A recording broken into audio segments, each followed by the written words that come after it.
ಇತ್ತೀಚಿನ ಸಂಚಿಕೆಗಳನ್ನು ಜಾಹೀರಾತಿನ ಕಿರಿಕಿರಿ ಇಲ್ಲದೆ ನೋಡಿ.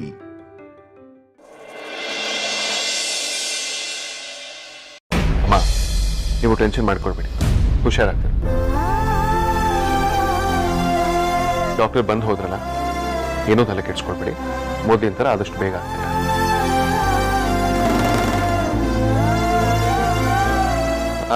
ವೇದಾಂತ್, ಯೂಶಲಿ ಮನಸ್ಸಿಗೆ ಒತ್ತಡ ಆದಾಗ, ಗಾಬರಿ ಆಗುವಂಥದ್ದು ಏನಾದರೂ ಆದಾಗ ಈ ರೀತಿ ಆಗುತ್ತಂತೆ. ಮೇಜರ್ ಪ್ರಾಬ್ಲಮ್ ಏನಿಲ್ಲ, ಸ್ವಲ್ಪ ರೆಸ್ಟ್ ಮಾಡಿದ್ರೆ ಸರಿ ಹೋಗುತ್ತೆ ಅಂತ ಡಾಕ್ಟರ್ ಹೇಳಿದ್ದಾರೆ. ಸ್ವಲ್ಪ ಮೆಡಿಸಿನ್ಸು ಬರ್ಕೊಟ್ಟಿದ್ದಾರೆ. ನೀವೇನು ಟೆನ್ಷನ್ ಮಾಡ್ಕೋಬೇಡಿ, ಆರಾಮಾಗಿರಿ. ಅಮ್ಮ, ಗಾಬರಿ ಮಾಡ್ಕೋಬೇಡಿ, ಟೆನ್ಷನು ಮಾಡ್ಕೋಬೇಡಿ, ಆರಾಮ್ಸೆ ಇರಿ.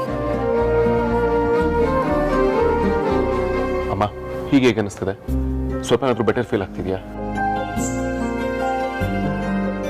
ಅಮ್ಮ, ಟೆನ್ಷನ್ ಆಗಬೇಡಿ, ರಿಲ್ಯಾಕ್ಸ್ ಆಗಿರಿ, ಬೇಗ ಹುಷಾರಾಗ್ತೀರಾ. ಅಮ್ಮ, ನಿನ್ನೆ ರಾತ್ರಿ ನೀವು ತುಂಬಾ ಗಾಬರಿ ಆಗಿದ್ರಿ.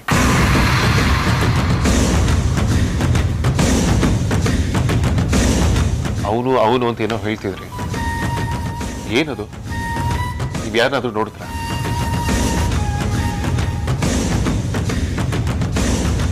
ನಿನ್ನೆ ನೈಟ್ ಅಗ್ದಿ ನಮ್ಮ ಮನೆ ಹತ್ರ ಬಂದಿದ್ದ ಅಂತ ಚಂದ್ರಕಲಾ ಹೇಳ್ತಿದ್ಲು. ಮೋಸ್ಟ್ಲಿ ಇವಳು ಅವನನ್ನ ನೋಡೇ ಹೆದರ್ಕೊಂಡಿದ್ದಾಳೆ ಅನ್ಸತ್ತೆ. ಇವಳು ಅಗ್ನಿನ ನೋಡಿರೋದನ್ನ ಬಾಯಿ ಬಿಟ್ರೆ ಕಷ್ಟ. ಹೇಗಾದ್ರೂ ಮಾಡಿ ಈ ವಿಷಯನ ಡೈವರ್ಟ್ ಮಾಡಬೇಕು. ಅದು ನಿನ್ನೆ ರಾತ್ರಿ ಏನಾಯ್ತು ಅಂದ್ರೆ, ವೇದಾಂತ್, ಡಾಕ್ಟರ್ ಹೇಳಿದ್ ಮರ್ತು ಹೋಯ್ತಾ? ಅವರು ಸ್ವಲ್ಪ ಹೊತ್ತು ರೆಸ್ಟ್ ಮಾಡಲಿ. ಬೇಡ್ತಿರೋದನ್ನ ಕೇಳಿ ಯಾಕೆ ಸುಮ್ಮನೆ ಅವ್ರ ತಲೆ ತಿಂತಾ ಇದೆಯಾ? ಸುಮ್ಮನೆ ಇರು.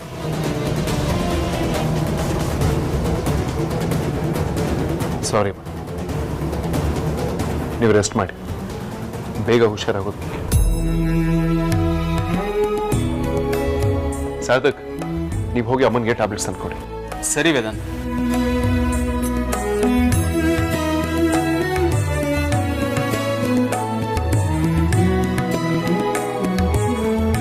ಇಡೀ ಮನೆಯವ್ರ ಒಂದ್ ಕಡೆ ಇರಬೇಕಾದ್ರೆ ಈ ಚಂದ್ರಕಲಾ ನನಗೂ ಅದಕ್ಕೂ ಸಂಬಂಧ ಇಲ್ಲ ಅನ್ನೋ ಥರ ರೂಮಲ್ಲಿ ಕೂತಿದ್ದಾಳೆ. ಇವಳಿಗೆ ಈ ಮನೆ ರೀತಿ ನೀತಿ ಹೇಗೆ ಅರ್ಥ ಮಾಡಿಸ್ಬೇಕು ಅಂತಾನೆ ಗೊತ್ತಾಗ್ತಿಲ್ಲ. ವೇದಾಂತ್, ಒಂದ್ ನಿಮಿಷ ಮತ್ತೆ.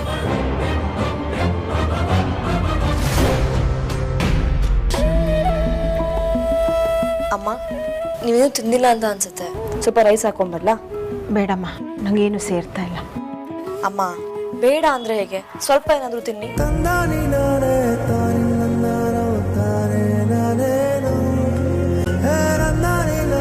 ಸಾರ್ಥಕ್, ನಾನು ಕೆಲವೊಂದು ವೆಜಿಟೇಬಲ್ಸ್ ನೇಮ್ನ ಮೆಸೇಜ್ ಮಾಡ್ತೀನಿ, ಅದನ್ನು ತೊಗೊಂಬನ್ನಿ. ಯಾಕೆ ಏನು ಅಂತ ಕೇಳಬೇಡಿ, ಸೈಲೆಂಟ್ ಹೋಗಿ ತೊಗೊಂಬನ್ನಿ, ಓಕೆನಾ? ಅದು ವೆಜಿಟೇಬಲ್.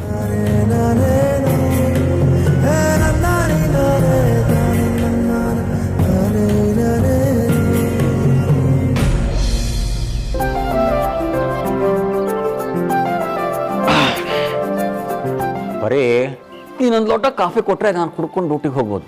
ಹಾಂ, ಬಂದೆ.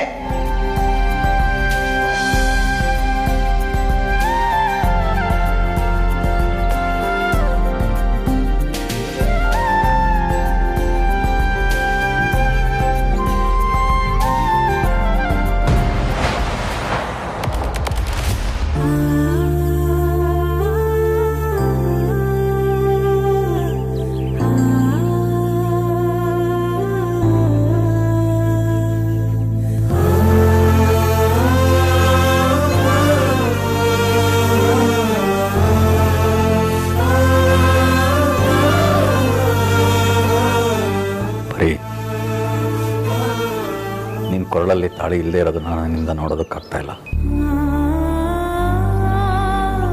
ಯಾವ ಅಂಗಡಿಲಿ ತಾಳಿ ಇಟ್ಟಿದ್ಯಾ ಹೇಳು? ಈಗ ಮಾತೆಲ್ಲ ಯಾಕೆ ಬಿಡಿ, ಸದ್ಯಕ್ಕೆ ನಮ್ಮಿಂದ ಇದನ್ನ ಬಿಡಿಸ್ಕೊಳಕ್ಕಾಗೋದಿಲ್ಲ.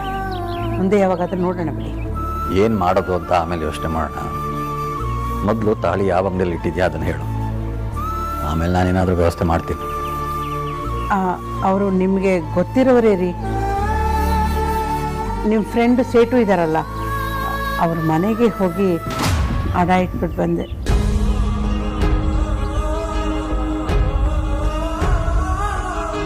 ಸರಿ, ನಾನು ಹೊರಡ್ತೀನಿ ಬರೀ.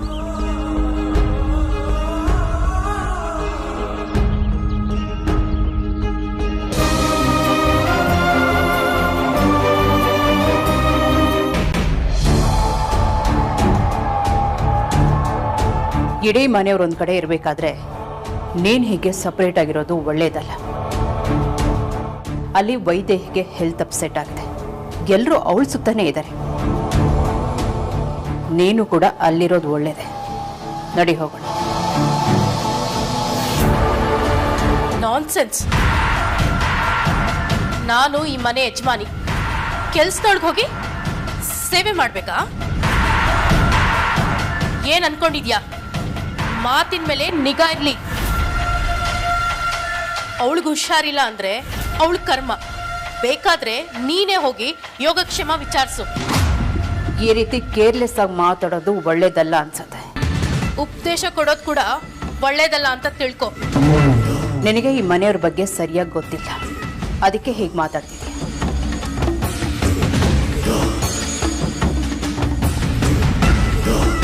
ಸುಹಾಸಿನಿ, ಇನ್ನೊಂದು ವಿಚಾರ ನಿನಗೆ ಗೊತ್ತಿಲ್ಲ. ಈ ಮನೆಯವ್ರ ಬಗ್ಗೆ ತಿಳ್ಕೊಂಡೇ ಬಂದಿರು. ಗೊತ್ತಿರ್ಬೋದು, ಆದರೆ ಎಲ್ಲ ಡೀಟೇಲ್ ಆಗಿ ಗೊತ್ತಿಲ್ವಲ್ಲ. ಈ ಮನೆ ಮಕ್ಕಳು ಪ್ರತಿಯೊಂದಕ್ಕೂ ಓವರ್ ಆಗಿ ರಿಯಾಕ್ಟ್ ಆಗ್ತಾರೆ. ಕೆಲಸದವ್ರನ್ನ ತುಂಬ ಪ್ರೀತಿಯಿಂದ ನೋಡ್ಕೊಳ್ತಾರೆ.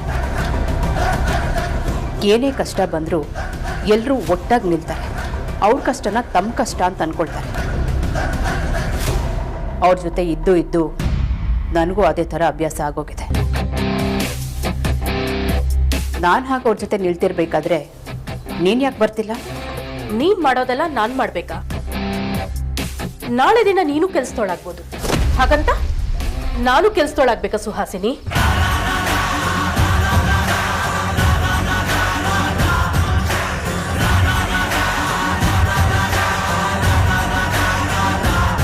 ನನ್ನ ಮಾತಿನ ಅರ್ಥ ಅದಲ್ಲ. ನೀನು ಚಂದ್ರಕಲಾ ಆಗಿ ಹೇಗೆ ಬೇಕಾದರೂ ಇರ್ಬೋದು, ಅದನ್ನ ಯಾರೂ ಪ್ರಶ್ನೆ ಮಾಡಲ್ಲ. ಆದರೆ ನೀನಿಲ್ಲಿಗೆ ಬಂದಿರೋದು ವೈದೇಹಿಯಾಗಿ. ವೈದೇಹಿ ಥರ ಬಿಹೇವ್ ಮಾಡೋದು ಅನಿವಾರ್ಯ. ಇದೆಲ್ಲ ಅತಿ ಆಯ್ತು ಸುಹಾಸಿನಿ. ಜಾಸ್ತಿ ದಿನ ಈ ನಾಟಕ ಮಾಡಬೇಕಾಗಿಲ್ಲ. ಹಾಗೆ ಇನ್ನೊಂದು ವಿಷಯ, ನಿನ್ನೆ ರಾತ್ರಿ ದೊಡ್ಡವರು ನಿನ್ನನ್ನು ಮೀಟ್ ಮಾಡಕ್ಕೆ ಬಂದಿದ್ದನ್ನ ವೈದೇಹಿ ನೋಡಿದ್ದಾಳೆ. ಅದಕ್ಕೆ ಅವಳು ತುಂಬ ಹೆದರ್ಕೊಂಡಿದ್ದಾಳೆ. ಅವ್ರು ನನ್ನನ್ನು ಮೀಟ್ ಮಾಡಕ್ ಬಂದಿರೋದು ಅಂತ ಹೇಗೆ ಹೇಳ್ತೀಯಾ? ನೀನೇನಾದ್ರು ನೋಡಿದ್ಯಾ? ನಿನ್ನೆ ರಾತ್ರಿ ದೊಡ್ಡವರು ನಿನ್ನನ್ನು ಮೀಟ್ ಮಾಡಕ್ಕೆ ಬಂದಿದ್ದು ನಿಜ ತಾನೆ? ಅವ್ರು ಬಂದಿದ್ದು ನಿಜ, ಆದರೆ ವೈದೇಹಿ ನೋಡಿರೋದು ನಾನು ನಂಬಲ್ಲ. ಅವಳು ನೋಡಿದ್ದಾಳೆ ಅಂದಮೇಲೆ ನೀನು ಅದನ್ನು ಒಪ್ಕೋಬೇಕಾಗತ್ತೆ. ಈಗೇನು ಅವಳ ಆರೋಗ್ಯ ವಿಚಾರಿಸ್ಬೇಕು ತಾನೆ? ಎಲ್ಲೋ ನನ್ನ ಕರ್ಮ. ನಡಿ ಹೋಗೋಣ. ಹೆಣ ಹೊರಗೆ ಬಂದಿರೋರು ಮುಂದೆನಾ ಅಥವಾ ಹಿಂದೆನಾ ಅಂತ ಯೋಚನೆ ಮಾಡಬಾರ್ದು. ಬಂದಿರೋ ಕೆಲಸ ಮುಗಿಸ್ಬೇಕಷ್ಟೆ.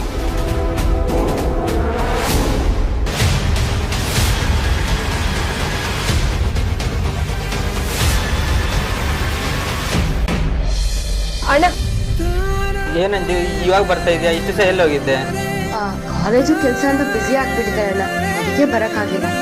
ಅದೇ ಮತ್ತೆ ನಮ್ಮ ಹೋಟ್ಲಿಗೆ ಆರ್ಡರ್ ತೊಗೊಳಕ್ ಬಂದೇ ಇಲ್ಲ ಅಂತ ಯೋಚನೆ ಮಾಡ್ತಾ ಇದ್ದೆ. ದಿನ ಇದೇ ಹೋಟೆಲ್ಗೆ ಬರಕ್ಕೆ ಆರ್ಡರ್ ಒಂದೇ ಕಡೆ ಬೀಳಲ್ಲ ಅಲ್ವಾ ಅಣ್ಣ? ಇವತ್ತು ಇಲ್ಲಿ ಬಿದ್ದಿದೆ, ಸಂಜೆ ಇನ್ನೊಂದ್ ಕಡೆ ಬರುತ್ತೆ. ಅದ್ ಸರಿ, ಇವತ್ತು ಕಾಲೇಜ್ ಇಲ್ವಾ? ಇದೆ ಅಣ್ಣ, ಡೆಲಿವರಿ ಮುಗಿಸ್ಕೊಂಡು ಹಾಗೆ ಹೋಗ್ತೀನಿ. ಅಣ್ಣ, ಸ್ವಲ್ಪ ಆರ್ಡರ್ ಬೇಗ ಕೊಡೋಕ್ಕಾಗುತ್ತಾ? ಕಾಲೇಜ್ಗೆ ಹೋಗ್ಬೇಕು. 5 ನಿಮಿಷ ಇರಮ್ಮ, ಕೊಡ್ತೇನೆ. ಸರಿ ಅಣ್ಣ.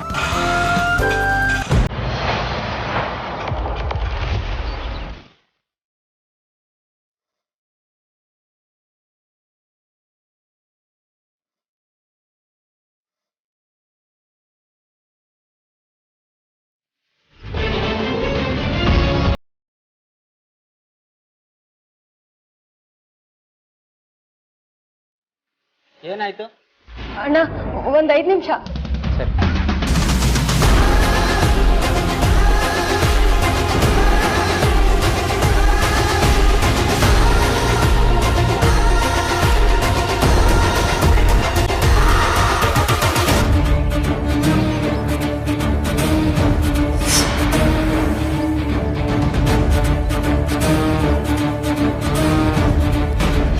ವೈಜಯಂತಿಯವರೇ, ಹುಷಾರಿಲ್ವಂತೆ, ಹೀಗೆ ಆಗಿದ್ದೀರಾ? ವೇದಾಂತ್, ಡಾಕ್ಟರ್ ಏನು ಹೇಳಿದ್ರಪ್ಪ? ಪರವಾಗಿಲ್ವಂತ? ಸ್ವಲ್ಪ ಜ್ವರ ಇದೆ, ರೆಸ್ಟ್ ತಗೊಂಡ್ರೆ ಸರಿ ಹೋಗುತ್ತೆ ಅಂತ ಹೇಳಿದ್ರು. ನಿಮ್ಗೆ ಎಷ್ಟು ಸಲ ಹೇಳಿದ್ದೀನಿ, ಎಲ್ಲ ಕೆಲಸ ಒಬ್ಬರೇ ಮಾಡಬೇಡಿ, ಆರೋಗ್ಯ ಕಡೆ ಗಮನ ಕೊಡಿ. ಆದರೂ ನೀವು ನನ್ನ ಮಾತು ಕೇಳಲ್ಲ ಅಂತೀರಾ. ನೋಡಿ ಈಗೇನಾಯ್ತು ಅಂತ.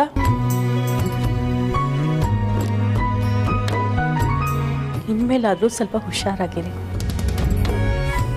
ಇಲ್ಲಿ ಕೆಲಸದ ಜೊತೆ ಜನನೂ ಇದ್ದೀವಿ, ಒಂದೊಂದು ಕೆಲಸನ ಹಂಚ್ಕೊಂಡು ಮಾಡ್ಬೋದು.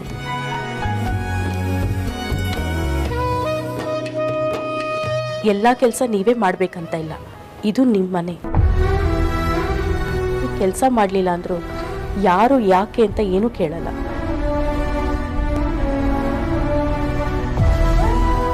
ಈಗ ನೀವು ಸ್ವಲ್ಪ ರೆಸ್ಟ್ ತಗೊಳ್ಳಿ, ತಿನ್ನಕ್ಕೇನಾದರೂ ಮಾಡ್ಕೊಂಡು ಬರ್ತೀನಿ. ಅಮ್ಮ ಹೇಳ್ತಿರೋದು ಸರಿಯಾಗಿದೆ ಅಮ್ಮ. ಇನ್ನು ಮುಂದೆ ನೀವೆಲ್ಲ ಕೆಲಸ ಒಬ್ಬರೇ ಮಾಡೋದಕ್ಕೆ ಹೋಗ್ಬೇಡಿ. ಇನ್ನು ಮುಂದೆ ಆದರೂ ಕೇರ್ಫುಲ್ ಆಗಿರಬೇಕು. ಹಾಗೆ ಊಟ ತಿಂಡಿಗೆಲ್ಲ ನೀವು ಕೆಳಗಡೆ ಬರೋದಕ್ಕೆ ಹೋಗ್ಬೇಡಿ, ಎಲ್ಲ ಇಲ್ಲಿಗೆ ಬರುತ್ತೆ. ಸರಿನಾ? ಸರಿಯಪ್ಪ, ಹಾಗೆ ಆಗಲಿ.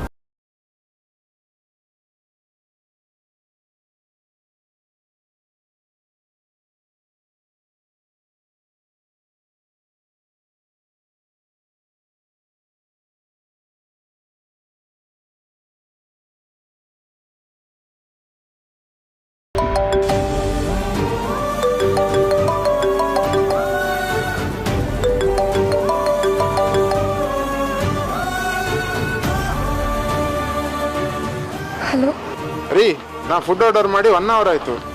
ಎಷ್ಟೊತ್ತಾಗುತ್ತೆ ಅಂತ ಹೇಳಿ, ಇಲ್ಲಾಂದ್ರೆ ನಾನು ಕ್ಯಾನ್ಸಲ್ ಮಾಡಿಬಿಡ್ತೀನಿ. ಅಯ್ಯೋ ಸರ್, ಪ್ಲೀಸ್ ಆ ಥರ ಎಲ್ಲ ಮಾಡಬೇಡಿ. ಬರೀ 15 ಮಿನಿಟ್ಸ್ ಅಲ್ಲೇ ಲೊಕೇಶನ್ ಇರ್ತೀನಿ. ಏನ್ರಿ ಹೇಳ್ತಿದ್ದೀರಾ? ಸ್ವಲ್ಪ ಜೋರಾಗಿ ಮಾತಾಡಿ.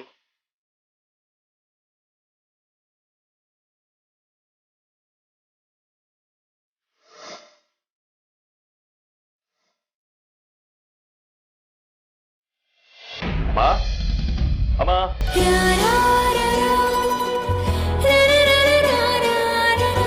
ಈ ಥರದ ಟೈಮಲ್ಲಿ ನೀವು ಚೆನ್ನಾಗಿ ಫ್ರೂಟ್ಸ್ ತಿನ್ಬೇಕು, ಡಿಹೈಡ್ರೇಷನ್ ಆಗಲ್ಲ.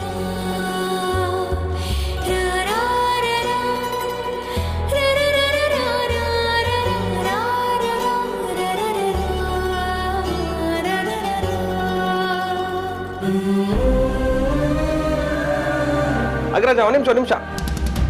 ಅಗ್ರಜ, ಇದು ಅಗ್ರಜ. ಆ ಆಪಲ್ ಬೇಡ, ಇದು ಕಾಶ್ಮೀರ್ ಆಪಲ್. ಅಮ್ಮ, ನೀವು ಇದನ್ನೇ ತಿನ್ಬೇಕು. ವಿಕ್ರಾಂತ್, ಇತ್ತೀಚೆಗೆ ಮಾರ್ಕೆಟ್ ಅಲ್ಲಿ ಕಾಶ್ಮೀರ್ ಆಪಲ್ ಅಂತ ಯಾವ್ದಾವ್ದು ಆಪಲ್ಗಳ ತಂದ್ಬಿಡ್ತಾರೆ. ನಾನು ಇದನ್ನ ಹುಡುಕ್ಸಿ ತೋಟದಿಂದ ತರಿಸಿದೀನಿ. ಅಮ್ಮ, ನೀವು ಇದೇ ಆಪಲ್ ತಿನ್ಬೇಕು, ತಿನ್ನಿ. ವೇದಾಂತ್,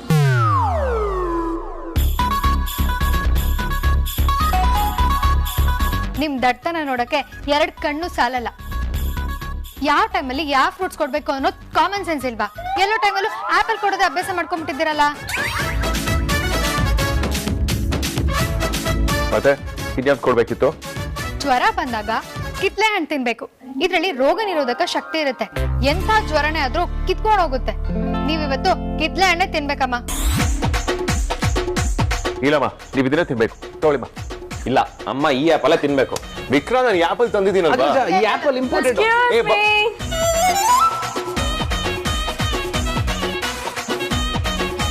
ಎಲ್ಲರೂ ಸೈಲೆನ್ಸ್ ಪ್ಲೀಸ್.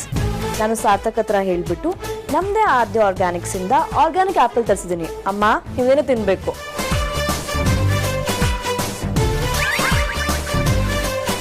ಎಲ್ಲರೂ ಆಪಲ್ ತಗೊಂಡು ಬಂದಿದ್ದೀರ. ವಿಕ್ರಾಂತ್, ನೀನ್ ಆಪಲ್ ತರ್ತಿದ್ದೆ ಅಂತ ನಾನು ಮುಂಚೆನೆ ಫೋನ್ ಮಾಡಿ ಹೇಳ್ಬೇಕು ತಾನೆ? ಅಗ್ರಜ, ಆ ಕೆಲಸ ನೀನೇ ಮಾಡ್ಬೋದಾಗಿತ್ತಲ್ವಾ?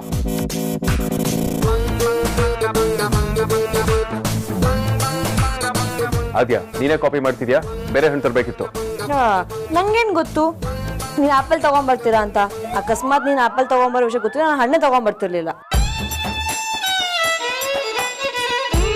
ಹೋಗ್ಲಿ ಬಿಡಿ, ನಾನು ಹೆಂಗಿದ್ರು ಕಿತ್ಲೆಂಟ್ ತಂದಿದ್ದೇನಲ್ಲ, ಅಮ್ಮ ಇದನ್ನೇ ತಿಂತಾರೆ.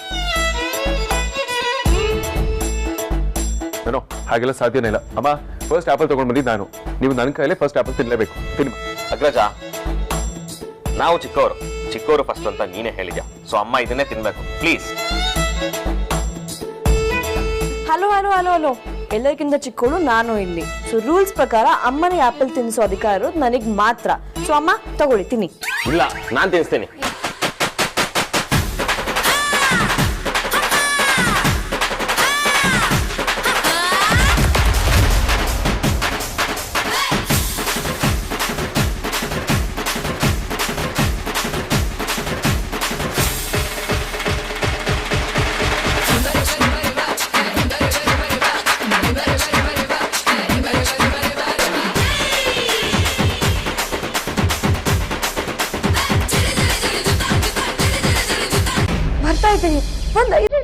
ಹೋಗ್ತೀನಿ ಸರ್.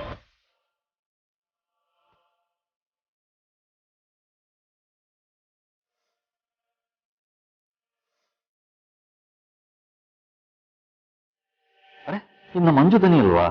ನೋಡಿದ್ರೆ ಅವಳು ಚಪ್ಪಲಿ ತರನೇ ಇದೆ. ನಾನು ಯಾವತ್ತೂ ಬರೀ ಅಪ್ಪ ಆಗಿರ್ಬೇಕು ಅನ್ಕೊಂಡವನಲ್ಲ, ಒಳ್ಳೆ ಅಪ್ಪ ಆಗಿರ್ಬೇಕು ಅಂತ ಅನ್ಕೊಂಡವನು. ಅದೇ ನಿಟ್ಟಿನಲ್ಲೇ ಪ್ರಯತ್ನ ಕೂಡ ಪಟ್ಟಿದ್ದೀನಿ. ಆದರೂ ನನ್ನಿಂದ ನನ್ನ ಮಕ್ಕಳನ್ನ ಚೆನ್ನಾಗಿ ನೋಡ್ಕೊಳಕ್ಕಾಗ್ತಿಲ್ಲ. ಅಮ್ಮ ಆರ್ತಿಗಂತೂ ಸುಖವಾಗಿ ಸಾಕಿ ಗಂಡನ ಮನೆ ಕಳ್ಸೋಕ್ಕಾಗಲಿಲ್ಲ. ಇವರಿಬ್ರನ್ನಾದರೂ ಚೆನ್ನಾಗಿ ನೋಡ್ಕೊಳ್ಳೋಣ ಅಂದರೆ ವಿಧಿ ಆಟದ ಮುಂದೆ ಸೋತ್ ಕೂತಿದ್ದೀನಿ. ಓದೋ ವಯಸ್ಸಿನಲ್ಲಿ ಮಗಳು ಪಾರ್ಟ್ ಟೈಮ್ ಕೆಲಸಕ್ಕೆ ಹೋಗೋ ಪರಿಸ್ಥಿತಿ ಬಂದಿದೆ. ನನ್ನ ಸಂಪಾದನೆ ಸಂಪನ್ನವಾಗಿದ್ದರೆ ಖಂಡಿತ ಬೇಡ ಮಗಳೇ ಅಂತ ಹೇಳ್ತಿದ್ದೆ. ಆದರೆ ಏನು ಮಾಡೋದು, ಆ ಥರ ಹೇಳೋ ಪರಿಸ್ಥಿತಿಲಿ ನಾನಿಲ್ಲ. ನನ್ನ ಮಗಳು ಕೆಲಸ ಮಾಡ್ತಿದ್ದಾಳೆ ಅಂತ ಗೊತ್ತಿದ್ರು ನನ್ನ ಕಷ್ಟಕ್ಕೆ ಸಹಾಯ ಮಾಡ್ತಿದ್ದಾಳೆ ಅಂದ್ಕೊಂಡು ಸುಮ್ಮನಿದ್ದೀನಿ. ಈಗ ನಾನು ಅವಳ ನಿರ್ಧಾರನ ಗೌರವಿಸ್ಬೇಕು. ಅದು ಬಿಟ್ಟರೆ ಮಾಡೋ ಕೆಲಸಕ್ಕೆ ಅಡ್ಡಿಪಡಿಸೋದಕ್ಕಾಗಲ್ಲ. ಅಣ್ಣ, ಯಾರೋ ಪುಣ್ಯಾತ್ರು ನಮ್ಮ ಆಟೋ ಸ್ಟ್ಯಾಂಡಿಗೆ ಬಂದು ಈ ಟೋಕನ್ಗಳನ್ನು ಕೊಟ್ಟು ದರ್ಶಿನಿ ಹೋಟ್ಲ್ಗಳಲ್ಲಿ ಕೊಟ್ಟರೆ ಒಂದು ಹೊತ್ತಿನ ಊಟ ಫ್ರೀ ಅಂತ ಹೇಳಿದ್ರು. ಆದರೆ ಯಾರು ಅಂತ ಗೊತ್ತಿಲ್ಲ. ನಿಮ್ಗೇನಾದರೂ ಗೊತ್ತಿದ್ರೆ ಹೇಳ್ಬೋದಾ? ಅವ್ರ ಹೆಸರು ಕಟ್ಕೊಂಡು ಏನು ಮಾಡ್ತೀರಾ ಸರ್? ಯಾರೋ ದೊಡ್ಡ ಮನುಷ್ಯರು ಕೊಟ್ಟಿದ್ದಾರೆ, ಊಟ ಮಾಡ್ಕೊಂಡು ಹೋಗಿ. ಛೇ, ಹಾಗಲ್ಲಪ್ಪ. ಅವ್ರು ಯಾರು ಅಂತ ಗೊತ್ತಾದರೆ ಕೃತಜ್ಞತೆನಾದರೂ ತಿಳಿಸ್ಬೋದು ಅಂತ ಅಷ್ಟೇ. ಹೇಳ್ತೇನೆ, ಆದರೆ ಬೇರೆ ಯಾರಿಗೂ ಹೇಳಬೇಡಿ. ಅವ್ರ ಹೆಸರು ವೇದಾಂತ್ ವಸಿಷ್ಠ. ಇಡೀ ಬೆಂಗಳೂರಿಗೆ ದೊಡ್ಡ ಬಿಸ್ನೆಸ್ ಮ್ಯಾನ್. ಇದೇ ಥರ ತುಂಬ ಜನಕ್ಕೆ ಸಹಾಯ ಮಾಡ್ತಾ ಇದ್ದಾರೆ. ನಿಮ್ಮ ಕೈಯಲ್ಲಿ ಅವ್ರನ್ನ ನೋಡೋಕ್ಕಾಗಲ್ಲ ಬಿಡಿ. ಇಂಥ ಪುಣ್ಯದ ಕೆಲಸ ಮಾಡಿರೋನು ನನ್ನ ಅಳಿಯ ಅಂತ ಹೇಳ್ಕೊಂಡು ಓಡಾಡ್ಬೋದು. ಆದರೆ ಅಂಥ ದೊಡ್ಡ ಮನುಷ್ಯನ ಮಾವ ನಾನು ಅಂತ ಗೊತ್ತಾದರೆ ಅವ್ರ ಗೌರವಕ್ಕೆ ಧಕ್ಕೆ ಆಗುತ್ತೆ. ನಾನು ಅವ್ರ ಮಾವ ಅಂತ ಜಗತ್ತಿಗೆ ಗೊತ್ತಾಗದೇ ಇದ್ರೂ ಪರವಾಗಿಲ್ಲ, ಅವ್ರ ಮರ್ಯಾದೆ ಕಾಪಾಡಿದ್ರೆ ಅಷ್ಟೇ ಸಾಕು. ಎಲ್ಲ ಸ್ವಲ್ಪ ಸುಮ್ಮನಿರ್ತೀರಾ? ಯಾವಾಗ್ಲೂ ನಿಮ್ಮ ಹೋಗಿನರಕ್ಕೆ ಯೋಚನೆ ಮಾಡ್ತಿರಲ್ಲ. ಫ್ರೂಟ್ಸ್ ತಿನ್ಬೇಕಾಗಿರೋದು ಅಮ್ಮನೇ ಡಿಸೈಡ್ ಮಾಡಿ. ಹೇಳಿ ಅಮ್ಮ. ನೋಡ್ರಪ್ಪ, ನೀವೆಲ್ಲರೂ ನನ್ನ ಮಕ್ಕಳಿದ್ದಾಗ ಒಬ್ರು ತಂದಿರೋ ಹಣ್ಣನ್ನ ತಿಂದ್ರೆ ಇನ್ನೊಬ್ರಿಗೆ ಬೇಜಾರಾಗುತ್ತೆ ಅಲ್ವಾ? ಅದಕ್ಕೆ ನೀವೆಲ್ಲರೂ ತಂದಿರೋ ಹಣ್ಣನ್ನ ಸ್ವಲ್ಪ ಸ್ವಲ್ಪ ಮಾಡಿ ತಿಂತೀನಿ. ಓಕೆ, ಫಸ್ಟ್ ನಾನು. ಸರಿನಾ? ಫಸ್ಟ್ ನಾನು.